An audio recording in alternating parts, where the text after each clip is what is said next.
안녕하세요. 백수의창 이백수입니다. 세계를 누비는 해외 동포 애국방송 백수의창은 지난주에 이어 이번 주에도 김용훈 목사님을 찾아뵈었습니다. 목사님 안녕하십니까? 안녕하세요. 네. 일주일 전에 잘 계셨죠? 예, 잘 지냈습니다.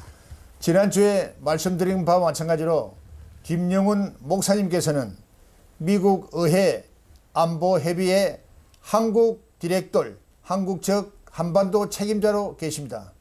목사님 먼저 지난 십수년 동안 계셨던 미국 안보협의회가 어떤 단체인지 예. 말씀 좀 해주시면. 예. 미국에는 백악관 안에 National Security Council, NSC라는 게 있어서 대통령을 중심으로 해서 안보 문제를 적극적으로 다루는, 지금도 다루고 있는 그런 아주 중요한 그룹이 있고, 또 제가 있었던 것은 아메리칸 세큐리티 카운슬, 의회 소속의 미국 의원들이 많이 포함된 그런 그 단체로서 냉전 시대 공산주의나 공산당을 박멸하는 그런 아주 보수 단체로서 미국의 안보 문제를 다뤘던 그런 곳입니다. 저는 한반도 특별히 목사니까 평화 목회를 위한 한 작업으로 한반도 갈등과 문제들을 해소해서 평화적인 나라를 만들어 보겠다라고 하는 안보 그룹의 책임자로 있었습니다. 예. 목사님께서는 47년 전에 미국을 나가시다고 그랬는데, 네, 그렇습니다. 그때는 우리나라가 보릿고개 할 때 아닙니까? 예. 예. 보릿고개, 저는 우리나라에 두 개의 고개가 있다고 생각을 해요. 예. 하나는 아리랑 고개, 또 하나는 보릿고개. 이제 아리랑 고개는 사랑하는 낭군이나 사랑하는 남편이나 사랑하는 사람들을 멀리 보내서 그 떠나가는 모습을 보고 다시 돌아왔으면 좋겠다. 발병이 나서 목격지를 가지 말고 나한테 돌아왔으면 좋겠다는 생각에 시작된 노래 혹은 민요 혹은 국민적 그런 염원이 섞인 말하면 아리랑 고개를 얘기합니다. 그 말은 무슨 말이냐면 국가가 강제 징용을 해서 성을 쌓는 일, 궁을 짓는 일, 혹은 기타 여러 가지 국가에 필요한 일들을 말하자면 노동력에 필요할 때, 이 젊은이가 필요하니까 장가를 들었던 결혼을 했던 지금 금방 새색시를 얻었든 간에 무조건 데려가니까 이게 원망스러워서 아리랑 아라리요. 그 아리랑이란 말이 한문으로 제가 해석을 합니다만은 아자에다가 리 이별을 리자 그리고 낭군이라는 당 사랑하는 사람 달링이라고 하는 그런 말하면 의미로 아리랑 고개를 넘어가는 우리님이 발병에 나서 돌아왔으면 좋겠다. 말하자면 군주 체제에서 시달리던 어진 백성들이 군주와 독재와 전제 정치를 원망하면서 부른 노래라고 할 때 이승만 박사께서 대한민국을 만들었을 때 자유민주주의 나라를 만들었기 때문에 강제로 데려가서 월급도 안 주고 품삯도 안 주고 일을 시키는 과거와 같은 그런 일은 없었다. 그런 의미에서 자유민주주의 체제가 우리나라의 국가 이념으로 만들어졌다고 하는 것은 그 아리랑 고개의 오랫동안 한을 풀어낸 사건이다. 이렇게 제가 아리랑 고개를 해석하고 아리랑 고개를 해결한 분은 이승만 박사의 자유민주주의 정권을 세운 덕이다. 이렇게 생각합니다. 예. 보릿고개는 배가 고파서 그 1년 12달 동안 보릿고개를 넘기기가 어려워서 그 보리가 나오기만 하면 고추장에 보리를 그냥 깡보리밥을 맛있게 비벼 먹던 그 시절에 다시 말하면 먹을 것을 해결하기 어려워서 고생하던 때의 우리 한국의 과거 역사인데 박정희 대통령이 그 중요한 새마을운동이라든지 혹은 공업단지를 세운다든지 농사인구가 70%나 되는데도 이 농사가 제대로 안 돼서 배가 고픈 이 한국의 백성들에게 산업혁명을 일으킨 공업혁명을 일으켜서 수출을 통해서 얻어지는 그런 경제 부흥을 가지고 보릿고개가 없어졌다. 지금 있습니까? 보릿고개 있습니까? 없습니다. 그래서 그 목사님 그때 우리가 참 못 살았지 않습니까? 그렇습니다. 보릿고개 지나고 지금은 나라가 잘 사는데 우리가 흔히 잘 사는 걸 갖다가 외국에서는 우리나라 국력이 신장됐다. 국력이 높아졌다 그러는데 그 국력이라는 진정한 뜻, 정의가 과연 무엇입니까? 국력은 우선 두 개로 나눠서 설명할 수가 있습니다. 하나는 그 자연적인 국력, 자연적인 국력이라고 하는 것은 우선 지리적 조건이 좋아야 된다. 뭐 조그만 섬에 있다든가 혹은 뭐 어디 저 북쪽에 북극 근처에 추운 지방에 있다든가 뭐 이러면 국가가 발전할 수가 없어요. 그러니까 국력에서 지리적 조건은 굉장히 중요할 뿐만 아니라 면적이 넓을수록 좋지요. 큰 나라일수록 좋죠. 소위 세계에서 지금 제일 큰 나라가 러시아지만 거기는 3분의 2 이상이 못 쓰는 땅, 추워서 못 쓰는 시베리아 땅으로 이렇게 되어 있어서 크지만도 강력한 국력을 발휘하기가 어렵다. 중국은 굉장히 커서 여러 가지 이점이 많다. 중화라고 하는 말이 바로 가운데에서 전 세계를 움직일 수 있는 조건을 갖췄다. 그다음 미국이 이제 두 번째로 큰 나라인데 960만 이상, 중국은 930만 평방킬로미터 이렇게 되는데 브라질은 851만. 850만입니다. 캐나다는 840만 이렇게 됩니다. 그러니까 이러한 면적이 넓고 좋은 조건을 가진 그런 땅을 가진 국가가 국력이 크다. 그다음에 그렇게 땅이 넓고 뭐 조건이 좋은 것 같은데도 이게 문제가 되는 것은 예를 들어서 사막이 많다든가 쓸모없는 땅. 그 쓸모없는 거는 안 되겠다. 또 뿐만 아니라 그 지하 자원이 많이 있어야 됩니다. 금은 보화가 거기에 깔려 있어야 그 나라가 발전할 수 있다. 또 수산 자원도 많이 잡혀야지. 또 그다음에 지상에 있는 여러 조건들이 수풀이라든가 혹은 뭐 좋은 밭이라든가 벌판이라든가 이런 여러 조건, 자연 조건들이 좋아야 국력이 신용될 수 있다. 그래서 그다음에는 사람이 좀 많아야죠. 사람이 뭐 암만 커도 몇 명 안 되면 이게 발전할 수 없는데 중국이 소위 그 지금 세계 제2위, 3위를 다투는 것은 그 백성들이 많아요. 그 백성들이 많아서 14억 인구 이렇게 되는데 이제 세계 인구를 70억으로 치면 한 5사람, 6사람 사이에 그 다음에 사람이 중국 사람이다. 굉장히 많은 수죠. 그러니까 이런 그 인구, 그 다음에 자원, 그 다음에 지리적 조건으로서 위치와 면적, 뭐 이런 것이 있어야 국력이 발달되는 나라라고 봅니다. 근데 한국은 사실은 그 22만 평방킬로미터 가운데서도 절반 이상 더 많은 수가 북한에 속해 있고 38선 이남 우리 한국은 9만 6천 평방킬로미터밖에 안 되는 작은 나라입니다.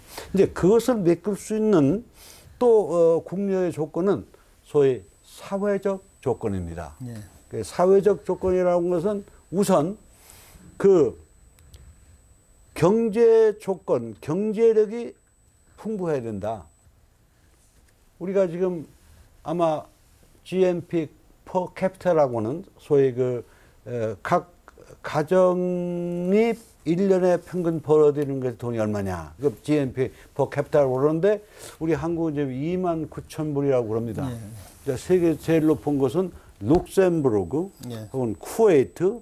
거기는 기름을 팔고 인구는 적고 그러니까 굉장히 많은 그 수입이 돼서 한 가정당 9만 불 내지 10만 불 정도 들어가는 그런 국가들이다.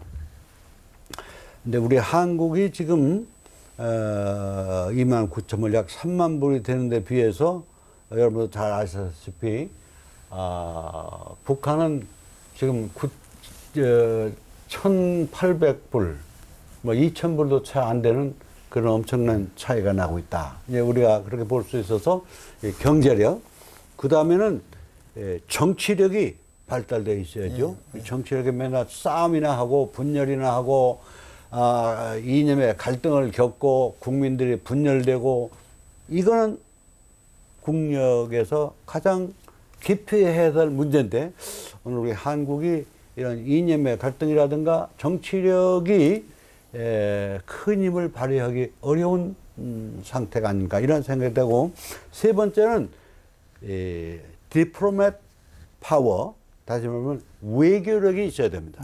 친구들 우리가 좋은 친구들 많이 데리고 있으면 이거 든든한데 우리 국가도 좋은 친구들, 좋은 동맹들, 좋은 이웃들을 참 함께 협조하는 그런 외교력을 갖게 되면 작은 나라지만 크다 말이에요. 예를 들면 스위스 같은 나라는 중립국가지만은 인심을 다 잘 얻은 국가가 돼서 그 주변 국가들로부터 인정을 받고 막 이런 소위 그 외교력이 중요한 요소 가운데 하나다. 그다음에 네 번째는 군사력이 커야죠. 군사력. 그다음에는 종교력도 하나 중요한 문제입니다. 예를 들면 사우디아라비아나 이런 나라들 혹은 뭐 이슬람 국가들은 다른 건 없어도 하여간 이 마호멧을 섬기는 그 이슬람 이것만 하나 가지고도 엄청나게 국가력을 발휘할 수 있다. 그다음에 한 가지만 더 말씀드리면 이념이라고는 이 힘이 아이디올로지컬이라고 하는 이 힘이 엄청난 힘을 발휘한다. 미국은 아무리 여러 나라 이민객들이 모여서 200여 종족이 모여 있다고 해도 자유민주주의라는 이념 여기에 하나도 그게 반기를 드는 사람이 없습니다. 잘 아시다시피 미국은 운동 경기를 해도 항상 애국가를 부르고 그 미국 성적에 맞으면 경의를 표시하고는 이런 자유민주주의라고 하는 이념을 분명히 가지고 있기 때문에 소위 이념력이라고 하는 것은 굉장히 큰 국가의 목사님 미국이 1862년도에 남북 전쟁이 남북전쟁 했습니다. 있고 또 현재 우리나라는 새로운 정권이 들었었지 않습니까? 네, 그렇죠. 네, 그렇습니다. 상당히 이념과 갈등이 있는데 혹시 미국의 역사적으로 볼 때 또 이념과 갈등이 있었고 지금도 미국에서는 어떤 공산주의 활동이 인정되고 있습니까? 아주 좋은 말씀하셨는데 미국이 이제 흔히 기독교 국가이기 때문에 기독교 국가에서 공산당이나 공산주의하고 무슨 갈등이 있었겠느냐 이렇게 흔히 생각하는 분들이 많습니다. 그러나 1917년 제정 러시아가 무너지고 소위 10월 혁명을 통해서 공산 국가가 이 세상에 이 지구상에 처음 이제 나타나죠. 이 공산 국가가 처음에 나타났을 때, 그러니까 1917년 10월에 나타났을 때, 그 다음에 1918년부터 1921년까지 약 4년 동안에 걸쳐서 소련이 이 공산주의를 수출해서 거기서 좀 팽창 세력을 만들어야 되겠는데, 그 중에 제일 첫 번째 대상이 미국입니다. 다시 말하면 미국의 공산당을 수출해서 미국을 공산주의 국가로 만들어 보겠다고는 생각으로 소위 여러 가지 활동을 했는데 그때 미국이 엄청난 공산주의 위협과 공포 속에 산 때가 1918년부터 1921년에 있었던 일인데 그것을 미국 사람들은 미국 역사에서는 영어로 레드 이제 불단 말이죠. 스퀘어 공포란 말이죠.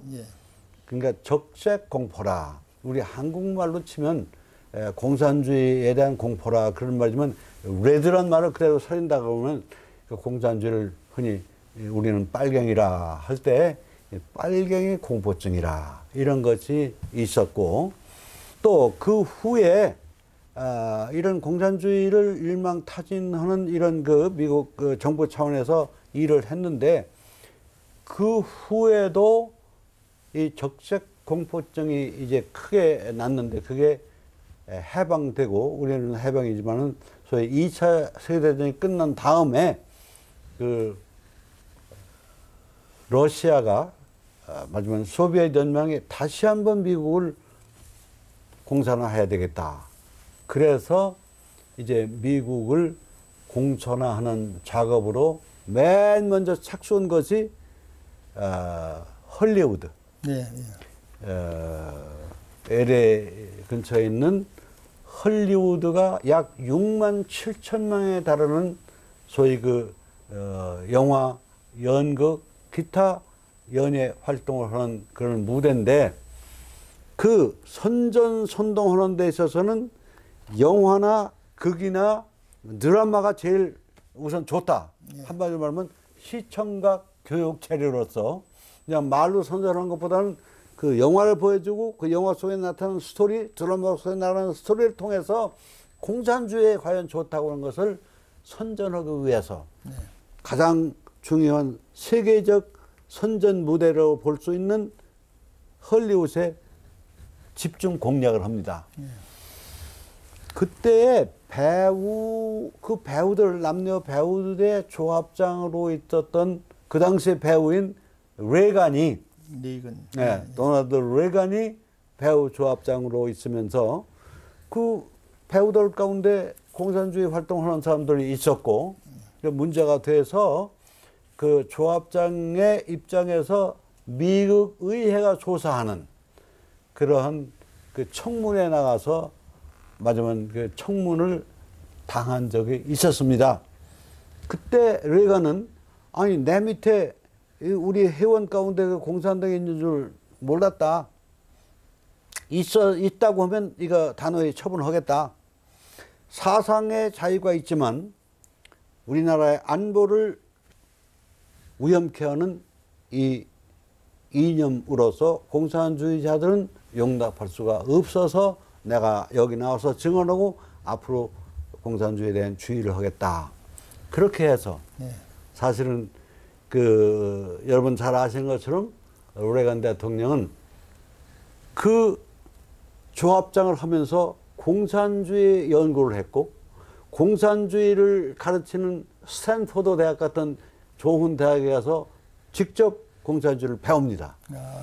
그래서 반공 정신을 확실히 가진 레간 대통령이 캘리포니아 주지사를 한 다음에는 미국의 대통령이 되고 그 미국의 대통령이 된 레간 대통령이 여러분 잘 아시는 것처럼 고르바초프 대통령하고 소련 대통령하고 그 회담을 거쳐서 소련 공산당을 해체하죠. 이제 이런 말하자면 그 레간 대통령이 배우 시절에는 공산주의를 잘 몰랐지만 공산주의가 미국에 만연되어 가는 것을 막기 위해서 공산주의를 연구하고 결국은 공산주의를 멸망시키는 소비에트 연맹을 러시아로 환원시키는 그런 위대한 작업을 했다. 그러면서 지금 오늘의 트럼프 대통령이 그 레간 대통령을 정말 가장 존경하는 분으로 생각하고 그 보수주의 정신을 그대로 받아서 오늘 보수주의의 공화당의 대통령이 됐다. 이렇게 말씀할 수 있습니다. 목사님, 그 우리나라 그 건국 대통령을 이승만 대통령이 예, 우리나라를 예. 건국 인용은 예. 자유민주주의 수호 체제라고 그랬는데 예. 지금 와서는 그 우리 흔히들 그 자갱이라는 말을 많이 쓰고 있지 않습니까? 예. 자갱. 예. 자갱이라는 것이 예. 예.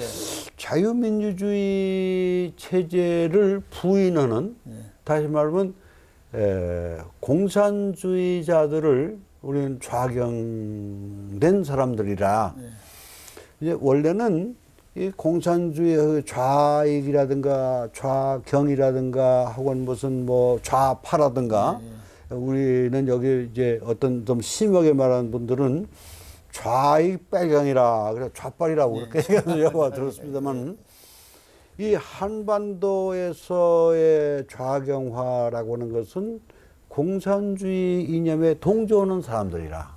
응? 그 어떤 우익에서 주장하는 것을 좌익에서 반대해서 그걸 토론을 거쳐서 좀 개방되고 진보적이고 발전된 정책을 수립하는 것은 그건 바람직한 일입니다. 뭐 프랑스도 그렇고 영국도 그렇고 옛날 로마 시대도 그렇고 항상 그런 맞으면 반대하는 그룹과 반대하지 않는 그룹들 사이에서의 그런 문제는 얼마든지 있을 수 있는 일인데 우리 한국 한반도에서의 좌익과 우익은 자유민주주의냐 사회 공산주의냐 이런 것으로 구분될 수밖에 없기 때문에 소위 공산주의 경향을 가지고 있다든가 공산주의에 동조한다든가 공산주의를 맞으면 지원하고 있는 세력을 좌경화된 세력이라 혹은 좌익 세력이라 이렇게 볼 수가 있지요. 예. 예. 목사님 그 지난 4월 달만 보더라도 미국 트럼프 대통령은 북한 김정은을 참수한다.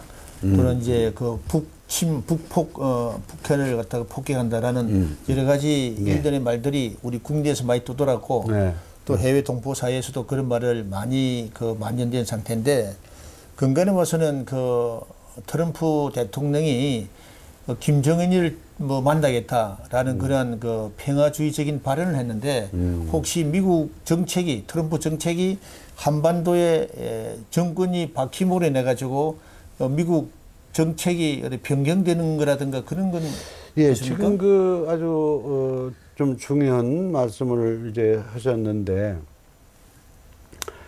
그 김정은 뭐 참수 작전이라든가 뭐 이제 맞으면 그 선제 공격한다든가 네, 예. 뭐 이런저런 문제들은 군사적 문제로서 우리나라에 오랫동안 그러니까 1953년 소위 그 휴전회담 이후에 여전히 공산주의자들과 북한과 대치하고 있기 때문에 이 문제를 군사적으로 이제 해결하기 위해서 유엔군 혹은 한국군이 합해서 군사 작전 계획 이런 것을 만들어 놓고 있습니다. 예를 들면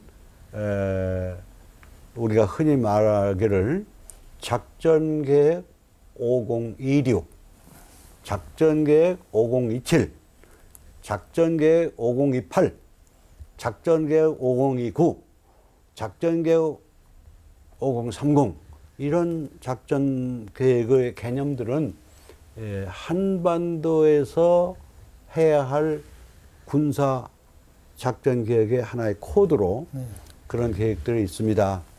이제 예를 들어서 공격해야 할 때도 있고 싸움해야 될 때도 있고 또는 후퇴해야 될 때도 있고 혹은 직접 북한에 들어가서 어떤 게릴라 활동이라든가 이런 활동을 해야 할 이런 모든 작전들의 이 개념과 이름이 그 5027, 5028 하는 이런 겁니다. 그런데 가장 중요한 것은 5027이라고 하는 그런 그 작전 계획이 소위 북한이 38선을 침범해서 우리 한국을 공격한다고 하면 어떻게 이것을 방어하고 어떻게 반격하고 어떻게 평양을 접수하느냐 이런 계획이 수립된 것이 5027입니다. 예, 예. 그러니까 이 5027이라는 것이 굉장히 중요한 그런 개념인데 1999년부터는 야, 이 5027 지금까지 몇십 년 동안 갔던 이 계획하고는 좀 안 되겠다. 왜냐하면 북한이 지금 미사일을 만들고 북한이 이 핵을 만들었다고 하니까 이 핵 전쟁을 위한 이런 개념으로 바꿔야 되겠다. 그래서 그걸 개정을 합니다. 그러다가 그것도 안 되겠다. 그래서 2015년부터는 5015라고 하는 새로운 작전 계획을 수립해서 거기에는 아까 말씀한 대로 그쪽에 총인민군 총사령관인 김정을 목을 따와야 되겠다. 참수작전이죠. 그 다음에 필요하다면 언제든지 우리가 판단만 서면 직접 선제 공격을 하겠다.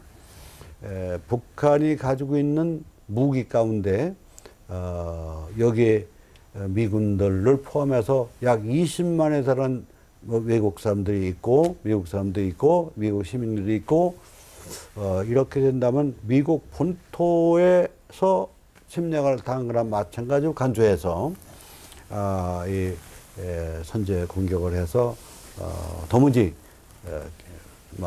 불능한 상태로 만들겠다고 해서 미국의 지금 그 한미 마지막 종합작전 계획인데 이것이 지금 문재인 정권의 안보와 국방이 과연 이런 그 계획에 그대로 진행될지 그것은 앞으로 두고 봐야 될 일입니다만은 이제 지금 말씀드린 군사 작전에 관한 문제 잠깐 설명드렸고 소위 트럼프 대통령은 아니 어째 이렇게 김정은 욕도 하고 비판도 하고 비난도 하고 이러더니 또 만나겠다고 하느냐. 김정은을 만나면 항상 거기는 미 제국주의 세계 대통령인 이 미국 트럼프 대통령이 김정은을 찾아와서 이렇게 사정을 해서 우리가 만나줬다 하는 선전공세에 쓰여질 가능성이 많다. 이런 염려들을 많이 합니다. 근데 이번에 트럼프 대통령은 미국에서 만나겠다는 전제를 붙였어요. 미국에 초청하든지 오면 한번 얘기 한번 잘 해보자. 물론 그것은 핵 문제를 말하자면 우선으로 하고 있는 미국 입장에서 이 핵 문제에 관한 해결을 해야 되겠다. 이 북한이 핵을 만들었다고 해도 소위 북한은 항상 핵 클럽에 우리를 멤버로 받아다오. 근데 미국이나 영국이나 지금 핵 클럽 그 국가들이 안 받단 말이죠. 그건 뭐냐 하면 왜 그러냐 하면 물론 침략성 그런 무기로 만들어서 전쟁 위협을 계속 하고 있기 때문에 이거 안 된다 이런 얘기도 합니다만은 핵은 제조 능력, 운반 능력, 보관 능력 이 세 가지가 다 잘 겸비되어 있어야 핵급에 들어올 수 있는 거죠. 지금 지하 실험을 통해서 핵을 어떤 사람은 5킬로톤짜리를 만들었다. 혹은 6킬로톤짜리를 만들었다. 아마 제일 큰다면 아마 12킬로톤짜리가 있을 것이다. 그러니까 1945년 8월 8일, 8월 9일 그때 미국이 히로시마에 떨어뜨렸던 원자탄이 14킬로톤입니다. 그러니까 1945년에 만들었던 미국의 원자탄이 14킬로톤인데 그로부터 70년 이상 지난 오늘날 북한이 5kg, 10kg, 6kg, 8kg짜리 만들었다고 한들 그렇게 만들 것 자체는 훌륭하게 볼런지 몰라도 그렇게 크게 동요될 만한 사건은 아니다. 그런 면에서 이제 제조 능력 그걸 실험하기 위해서 지하에서 실험했다고 하는 것 가지고 북한이 핵클럽에 들어올 수 있는 조건은 아니다. 아까 말씀한 대로 제조 능력, 운방 능력, 그 다음에 보관 능력이 있어야 된다. 그렇게 완벽하게 북한은 핵을 만들지를 못했다. 네. 이렇게 볼 수가 있습니다. 네. 목사님, 지금 외국에는 176개국에 약 한 800만 명의 해외 동포들이 살고 있습니다. 네.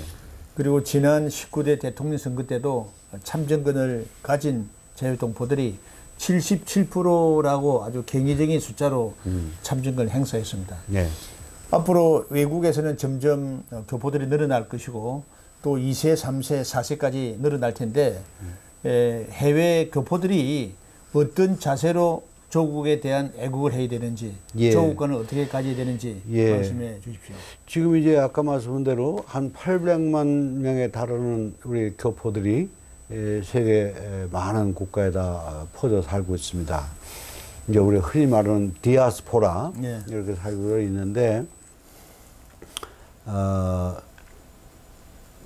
우리 한국은 제가 지금 잘 모르겠습니다. 죄송합니다만은 미국 같은 나라는 그 출생지주의 원칙을 가지고 있어서 미국에서 태어나면 그건 무조건 미국 시민이 될 수 있단 말이죠.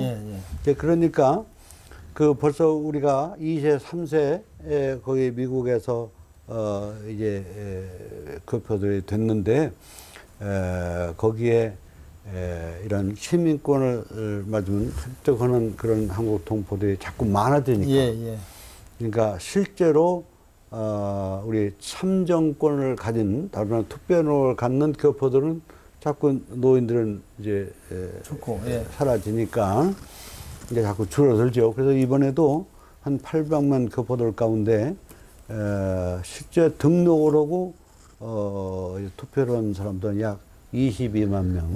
77%입니다. 이렇게 말씀을 합니다. 그런데 저도 그렇습니다만은 해외에 나가면 브라질에 있는 교포도 그렇고 인도에 있는 교포도 그렇고 모든 교포들이 조국을 항상 생각해요.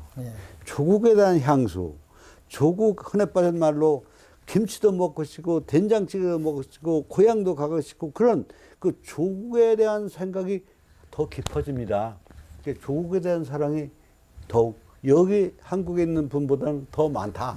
이제 그런 면에서 조국이 잘못되어 가는 것을 염려하죠. 많이 염려합니다. 저도 이번에 워싱턴에 있으면서 염려하고 또 요즘은 인터넷이라든가 이 전자 시스템이 발달해서 실시간으로 뉴스를 보고 이제 그러다 보니까 관심도가 더 높아지죠. 그렇기 때문에 조국 사랑 그러고 조국에서 들려오는 이런 소식과 함께 어떻게 하면 우리가 조국을 위해서 기여할 것인가, 어떻게 하면 도울 수 있을 것인가 이러면서 염려를 많이 합니다. 그렇기 때문에 문제는 이 공산주의자들이 제일 잘하는 게 뭐냐면 조직과 연대입니다. 조직을 하고 두 사람이 모여도 세포 조직이고 그 조직들이 모여서 큰 연대를 이루는 조직과 연대라고 하는 것이 공산주의자들의 가장 큰 무기이기도 한데 우리도 그런 말하자면 조국을 염려하는 사람들, 조국이 자유민주주의 이념을 버리고 좌경화돼서 혹시라도 자유민주주의 체제가 사회주의 체제로 됐다가 사회주의 체제가 공산주의 체제로 바뀐다고는 이런 염려가 있다고 하면 이건 우리 자유민주주의 국가를 세운 국가 건국 이념과 정신에 위배된다고 생각해서 정통성 있는 우익적이고 자유민주주의를 지키려고 이런 우리 동포들이 함께 조직도 하고 연대의식을 가지고 브라질에 있는 교포들, 인도에 있는 교포들, 뉴질랜드에 있는 교포들, 호주에 있는 교포들, 심지어 저 아프리카에 있는 모든 교포들이 연대해서 함께 힘을 합하는 제가 이스라엘에 아주 유명한 그 격언이 하나 있습니다. 그 격언이 뭐냐면 한 사람의 천재보다 두 사람의 바보가 낫다. 이런 아주 탈무드에 나오는 유명한 그 격언입니다만은 우리 흔히 우리 자유민주주의 이념을 지키는 보수들은 혼자는 잘하고 똑똑한데 이게 함께 모여서 하는 일을 잘 못한단 말이에요. 그 이승만 박사 그 40년 동안 미국에서 독립운동하면서 제일 고생하고 어려웠던 일이 교포대 분리입니다. 그렇기 때문에 여기 도착하자마자 뭉쳐야 삽니다. 그 참 오죽 답답했으면 뭉쳐야 삽니다는 이런 그 첫성을 냈는데 우리도 이렇게 서로 잘났다고 하지 말고 함께 모여서 오죽하면 아무리 똑똑한 한 사람의 천재보다는 두 사람의 바보의 머리가 훨씬 좋다. 함께 모이는 그 연대의식을 갖고 협력하는 이런 운동이 벌어져야 되겠다. 그런 생각이 듭니다. 목사님 그 과정은 힘들더라도 결과는 항상 있기만은 아니겠습니까? 그렇죠. 그래서 우리 조국이 해외에 있는 동포들이 잘 살고 정말 세계 1등 국가를 바라는 그 정신은 해외 800만 교포들이 다 가지고 있는 그렇죠. 조국 아니고. 그렇습니다. 반대로 요번에 그 정권이 이제 바뀌었는데 새로운 정권이 새로운 정부가 과연 해외 동포들을 위해서 어떤 정책을 펴주기를 바라는지 해외 동포를 대신해서 한 말씀 해주시죠. 예, 이 벌써부터 해외 동포들이 해외 공관에 나와 있는 이런 사람들 가운데 우익적인 인사들을 통제하려고 하는 이런 일들이 있다는 이런 얘기를 제가 듣고 왔습니다만은 이제 그런 통합을 혹은 화해를 말하고 있는 이 정부가, 이 정권이 진정으로 서로 동포끼리 사랑하고 염려할 수 있는 그런 편안한, 맞으면 공항에 들어오는데 뭐 불이익을 당한다든지 이런저런 일들은 없었으면 좋겠다.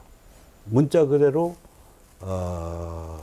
저는 이번 이 정권이 자유민주라고는 이 이념을 버리지 않을 것으로 기대합니다. 또 때로는 염려하는 분들도 있습니다.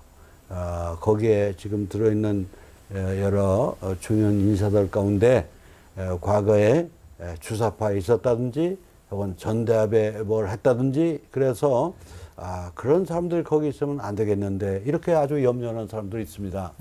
그러나 자유민주주의 가치라고 하는 것은 보편적 가치고 전 세계 어디 가든지 보편적인 가치인데 이 가치를 버리고